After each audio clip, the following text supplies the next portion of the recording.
Hey guys, just doing update number 4 for the Great Australian Ride.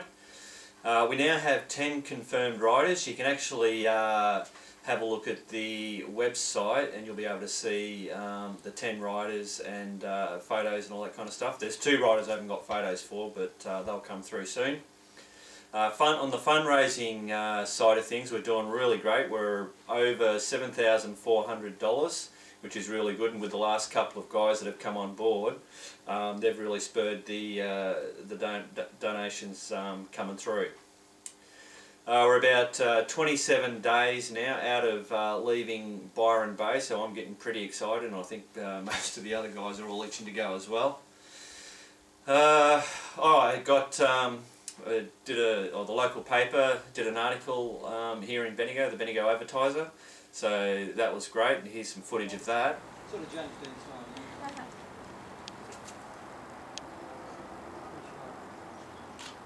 Just kill the flash forward. So what I'll do now is let you watch just some of the stuff that I've been doing. I think I've got something about the gas cans at 0 temperatures. I think Rico was the guy that queried that.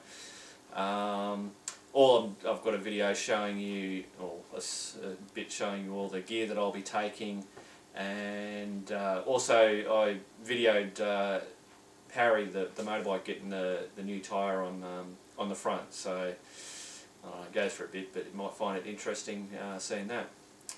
Cool. Hey guys, it's about 1 o'clock in the morning and it is currently nearly 0 degrees. I'm just doing a bit of a test on these cans for the cooking camp stove. One of the guys on the ride was asked the question how they performed at 0 degrees, so I thought I'd give them a try. Man, they are certainly bloody cold. Alright, I've got 2. One's a full one and one's a half empty one. I don't know if it makes a difference, but we're going to try it. Here's the temperature on my little thermometer, so that's 0.8, so nearly 0 degrees. Alright, whack this on here.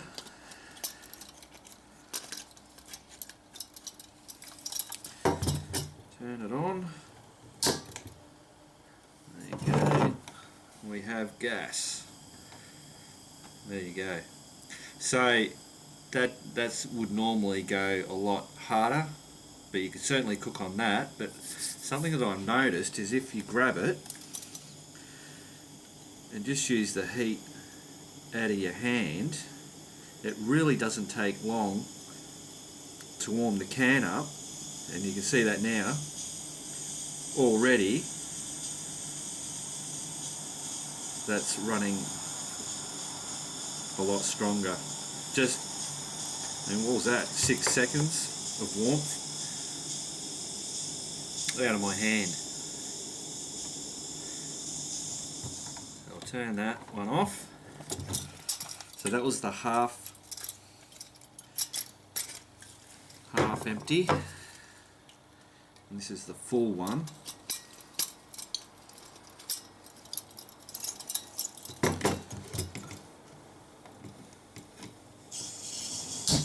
Jesus.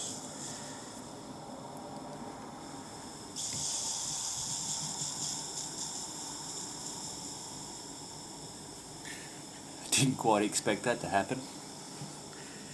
So again, yeah, look, still pretty much at 0 degrees. She still works bloody good. You can cook on that, no worries at all. And if, yeah, obviously if it gets a little cooler, you can still, just by using the heat out of your hand,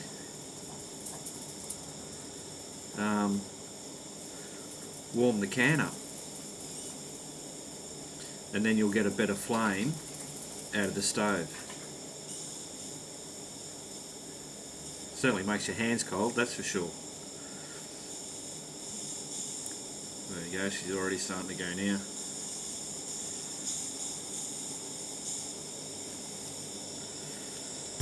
And then I have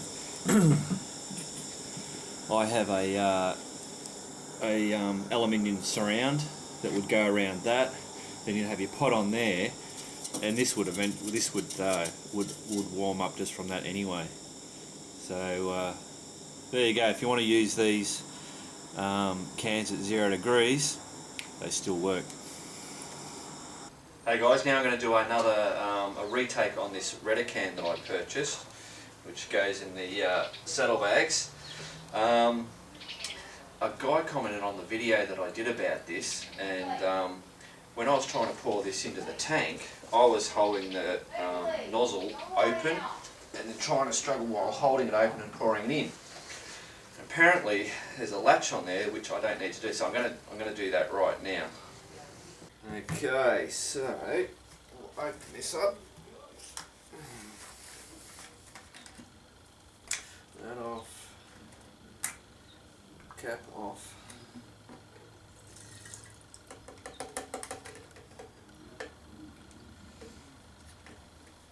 Over there. Oh, now hang on. That was a little problem that I found, which I should check first. Was it the O-ring? Yeah, that O-ring there came off and caused a bit of a leak, so that's on there okay, so that's not a problem.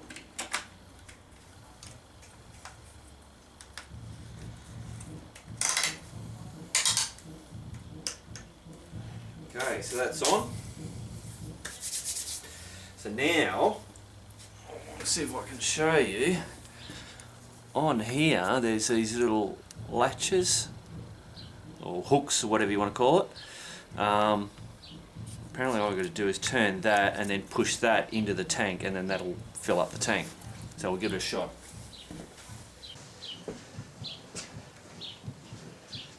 Better open the tank first, eh? Oh.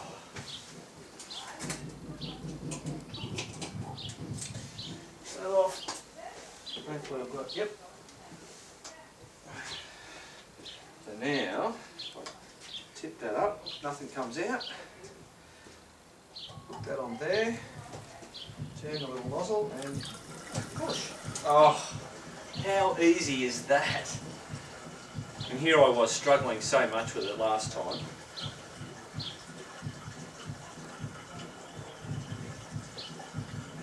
Man, that's fantastic.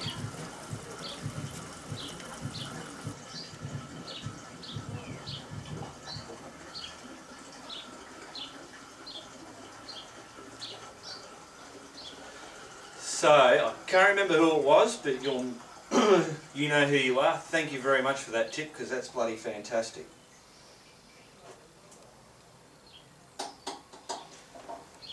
There you go, done. Okay guys, so this is all the tools, spares and bits and pieces that I'll be taking on the ride. I'll just quickly run through them.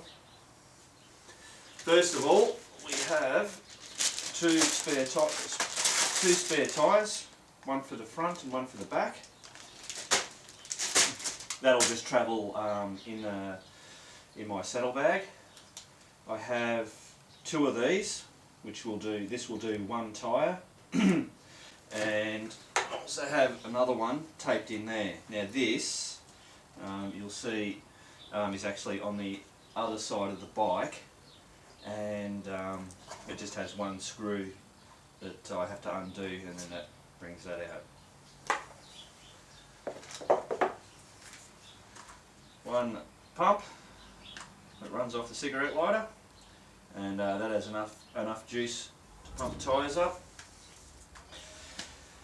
Now in here I have my toolbox, which is the standard toolbox that comes with the bike. Pull that off there. That comes out. Now obviously I've added to this. Open this up. All the bits and pieces out. So what I've got is a Leatherman Toolman. I always carry that on the bike. Has a whole heap of different tools in that. Man, it's been so cold down here. I think it got to minus 2.5 overnight. Down here in Victoria she's been a bit cold, everything's a bit moist. Just as a added backup, that's one of those little air cylinders, just in case the air pump fails or whatever. Can't go anywhere without duct tape. I've added these ones in because this is going to be able to help me take the back wheel and the front wheel off. So I've had to add this in. I normally don't carry anything to have to take wheels off. That's a call RACV or grab the trailer and take it to get it fitted. This thing here is actually for doing the front wheel because it has a, I think it's a 12 or a 14 mil hex bolt. Might even come in handy as trying to whack in tent pegs. Big Allen key, WD-40 for lubing all the bits and pieces as we go along. Of course, another thing you can't go without, and that always comes along with me, the zip ties. This I don't normally carry, but Stuart made mention in it on the registration form. So that's quick steel. So you just mould it together, and she then will set like steel, so fixing something that needs that. Another Allen key, and then in here a multitude of stuff. That's that. A hex key that goes on there for the front wheel.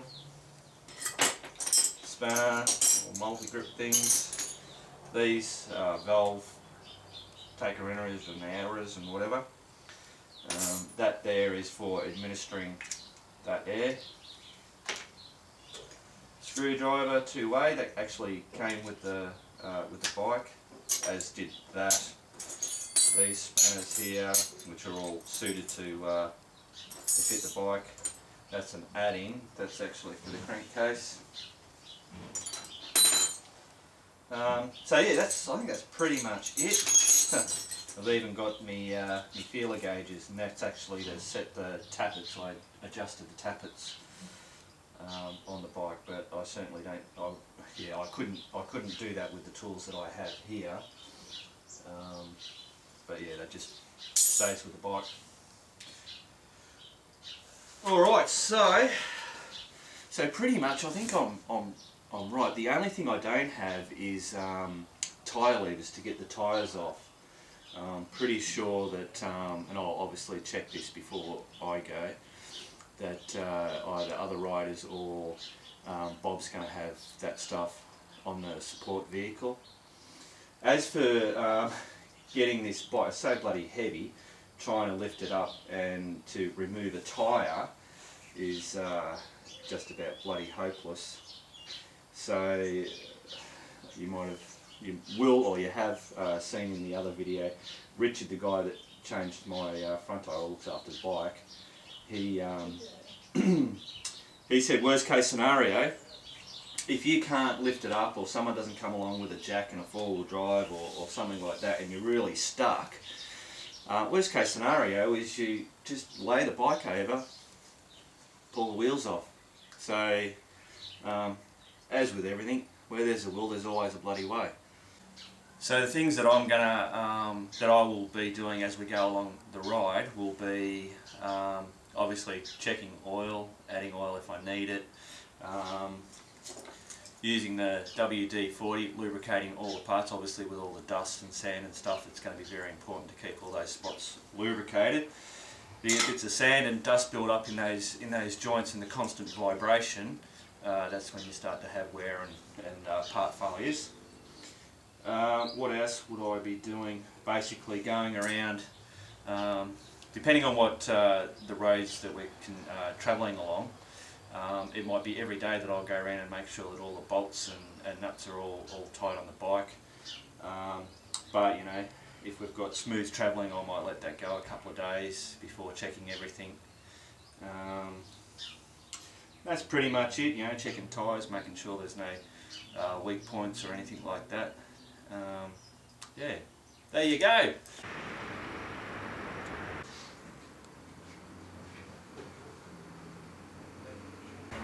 Hey guys, we're just out here at Les Penner Motorcycles.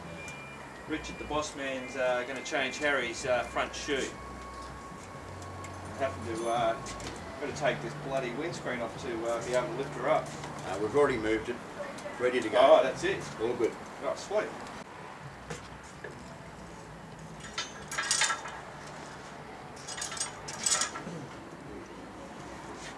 No, I've got a small tracker thing that we set up there that people can follow. Yeah. The GPS is just letting me know where I've got to go. I think once we get out into the middle of Australia, it's going to be worthless. Yeah. The other day I asked Richard how I was going to bloody change these tyres in the middle of nowhere. The worst case scenario is actually tip the bloody bike over.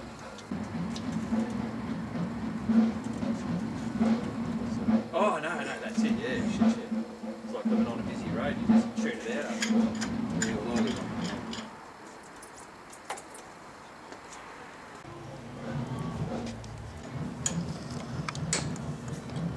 It's a good idea to carry one of those if you haven't already got one. Yep, I've got one in the toolbox. So I'm right on that.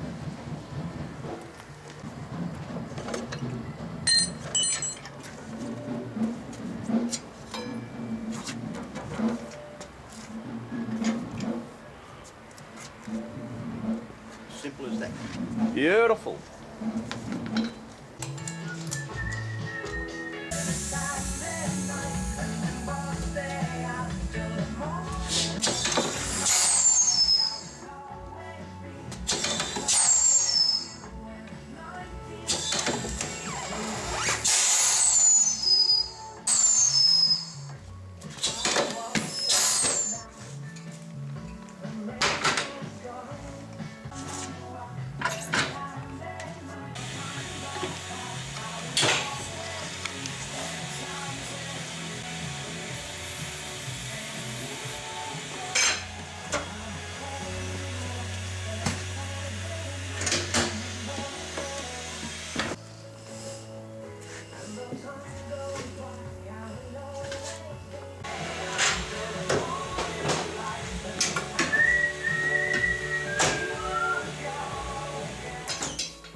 There you have it.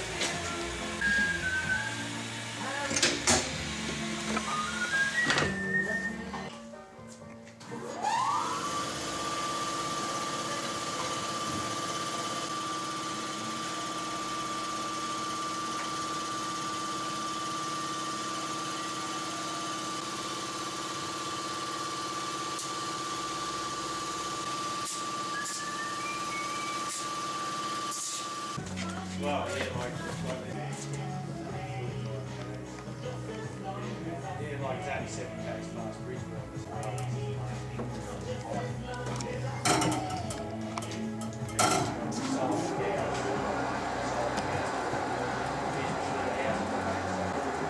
How's she looking, Richard? See the zero? The zero, hang on. Zero, that's a good thing, I hope. That's good.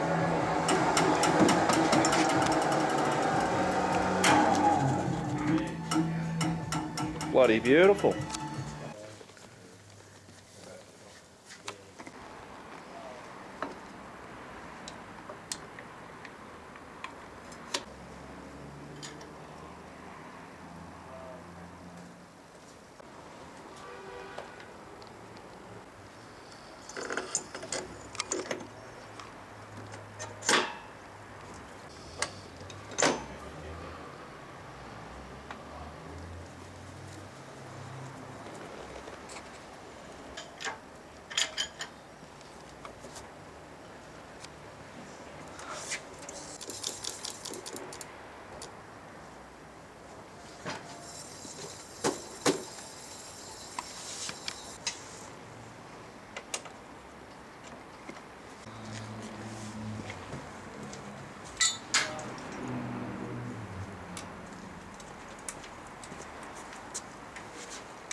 How did I get to the meeting this year? Okay guys, hope you enjoyed all that. Hope it didn't bore you to tears. And remember, keep on riding.